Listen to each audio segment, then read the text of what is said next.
Perhaps no exhibition of the kind has ever elicited so general attention as the chess player of Maelzel. Wherever seen, it has been an object of intense curiosity to all persons who think. Yet the question of its modus operandi is still undetermined. Nothing has been written on this topic which can be considered as decisive, and accordingly we find everywhere men of mechanical genius, of great general acuteness and discriminative understanding, who make no scruple in pronouncing the automaton a pure machine, unconnected with human agency in its movements, and consequently beyond all comparison the most astonishing of the inventions of mankind. And such it would undoubtedly be were they right in their supposition. Assuming this hypothesis, it would be grossly absurd to compare with the chess player any similar thing of either modern or ancient days. Yet there have been many and wonderful automata. In Brewster's Letters on Natural Magic we have an account of the most remarkable. Among these may be mentioned as having beyond doubt existed, firstly, the coach invented by M. Camus for the amusement of Louis XIV when a child. A table about 4 feet square was introduced into the room appropriated for the exhibition. Upon this table was placed a carriage 6 inches in length, made of wood, and drawn by 2 horses of the same material. The window being down, a lady was seen on the back seat. A coachman held the reins on the box, and a footman and page were in their places behind. M. Camus now touched a spring, whereupon the coachman smacked his whip, and the horses proceeded in a natural manner along the edge of the table, drawing after them the carriage. Having gone as far as possible in this direction, a sudden turn was made to the left, and the vehicle was driven at right angles to its former course, and still closely along the edge of the table. In this way the coach proceeded until it arrived opposite the chair of the young prince. It then stopped. The page descended and opened the door. The lady alighted and presented a petition to her sovereign. She then re-entered. The page put up the steps, closed the door, and resumed his station. The coachman whipped his horses, and the carriage was driven back to its original position. The magician of M. Maelzel is also worthy of notice. We copy the following account of it from the letters before mentioned of Dr. B., who derived his information principally from the Edinburgh Encyclopedia. One of the most popular pieces of mechanism which we have seen is the magician constructed by M. Maelzel for the purpose of answering certain given questions. A figure dressed like a magician appears seated at the bottom of a wall, holding a wand in one hand and a book in the other. A number of questions readily prepared are inscribed on oval medallions, and the spectator takes any of these he chooses, and to which he wishes an answer, and having placed it in a drawer ready to receive it, the drawer shuts with a spring till the answer is returned. The magician then arises from his seat, bows his head, describes circles with his wand, and consulting the book as if in deep thought, he lifts it toward his face. Having thus appeared to ponder over the proposed question, he raises his wand, and striking with it the wall above his head, 2 folding doors fly open and display an appropriate answer to the question. The doors again close, the magician resumes his original position, and the drawer opens to return the medallion. There are 20 of these medallions, all containing different questions, to which the magician returns the most suitable and striking answers. The medallions are thin plates of brass of an elliptical form, exactly resembling each other. Some of the medallions have a question inscribed on each side, both of which the magician answers in succession. If the drawer is shut, without a medallion being put in it, the magician rises, consults his book, shakes his head, and resumes his seat. The folding doors remain shut, and the drawer is returned empty. If 2 medallions are put into the drawer together, an answer is returned only to the lower one. When the machinery is wound up, the movements continue about an hour, during which time about 50 persons may be answered. The inventor stated that the means by which the different medallions acted upon the machinery so as to produce the proper answers to the questions which they contained were extremely simple. The duck of Vaucanson was still more remarkable. It was of the size of life, and so perfect an imitation of the living animal that all the spectators were deceived. It executed, says Brewster, all the natural movements and gestures. It ate and drank with avidity, performed all the quick motions of the head and throat, which are peculiar to the duck, and like it muddled the water which it drank with its bill. It produced also the sound of quacking in the most natural manner.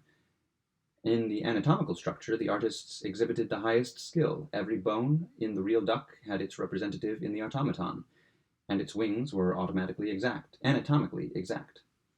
Every cavity, apophysis, and curvature was imitated, and each bone executed its proper movements. When corn was thrown down before the duck, it stretched out its neck to pick it up, swallowed, and digested it.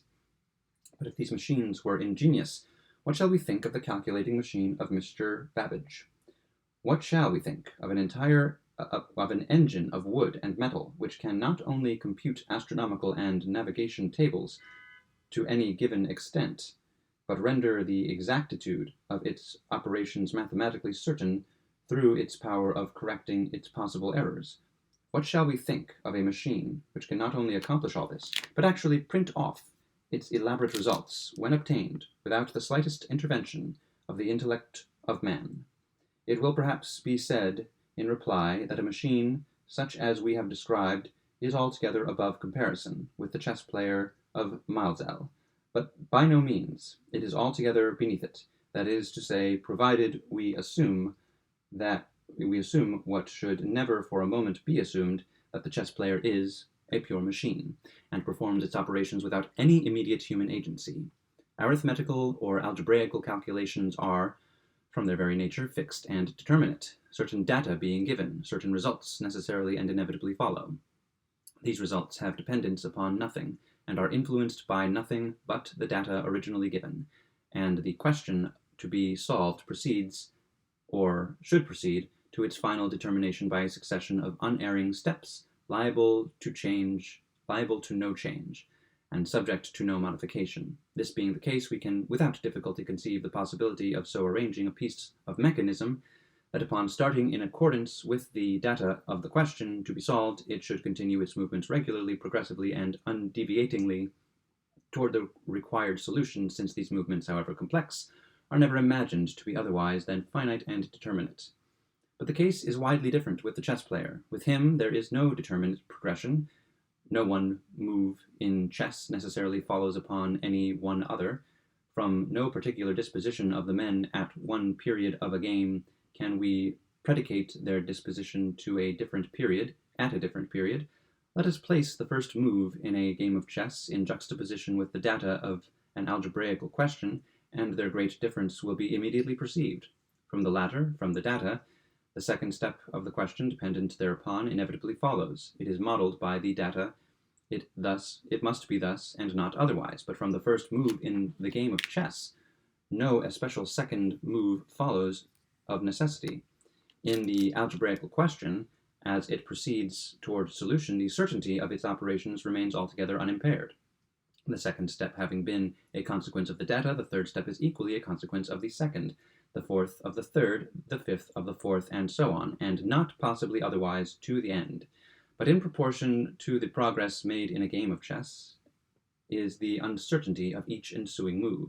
A few moves having been made, no step is certain. Different spectators of the game would advise different moves. All is then dependent upon the variable judgment of the players. Now, even granting what should not be granted, that the movements of the automaton chess player were in themselves determinate, they would be necessarily interrupted and disarranged by the indeterminate will of his antagonist. There is, then, no analogy whatever between the operations of the chess player and those of the calculating machine of Mr. Babbage. And if we choose to call the former a pure machine, we must be prepared to admit that it is beyond all comparison the most wonderful of the inventions of mankind. Its original projector, however, Baron Kempelen, had no scruple in declaring it to be a very ordinary piece of mechanism, a bagatelle whose effects appeared so marvelous only from the boldness of the conception and the fortunate choice of the methods adopted for promoting the illusion. But it is needless to dwell upon this point. It is quite certain that the operations of the automaton are regulated by mind and by nothing else. Indeed, this matter is susceptible of a mathematical demonstration a priori. The only question, then, is of the manner in which human agency is brought to bear.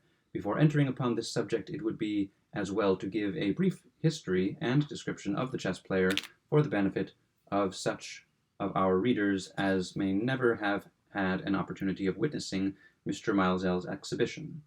The automaton chess player was invented in 1769 by Baron Kempelen, a nobleman of Pressburg in Hungary, who afterward disposed of it altogether, with the secret of its operations to its present possessor. Soon after its completion, it was exhibited in Pressburg, Paris, Vienna, and other continental cities. In 1783 and 1784, it was taken to London by Mr. Maelzel. Of late years, it has visited the principal towns of the United States. Wherever seen, the most intense curiosity was excited by its appearance, and numerous have been the attempts by men of all classes to fathom the mastery of its evolutions. The cut on page 387 gives a tolerable representation of the figure as seen by the citizens of Richmond a few weeks ago. The right arm, however, should lie more at length upon the box, a chessboard should appear upon it, and the cushion should not be seen while the pipe is held. Some immaterial alterations have been made in the costume of the player since it came into the possession of Maelzel. The plume, for example, was not originally worn.